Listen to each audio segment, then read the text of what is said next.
Yung talong, ayan, dahil na naulanan siya, ayan, kaya gumanda. Ayan, may mga bunga na po yan. Ayan, may bunga. Ayan yung bunga ng talong. So, yung iba guys, na tanggal namin kasi magpapalit kami ng panibagong binhi. So, ito dahil nung nakaraan marami siyang bunga. Ayan, kasalukuyan na naman siya namumunga. Oh.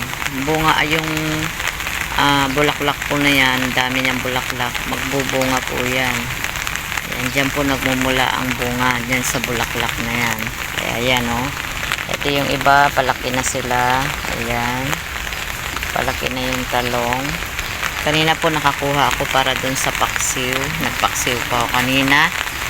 So, ayan yung pong aming tanglad. Ayan. Kung alam nyo po yung tanglad, ayan po. Health benefits din po yan. May health benefits sa ating katawan. So, yun lang po.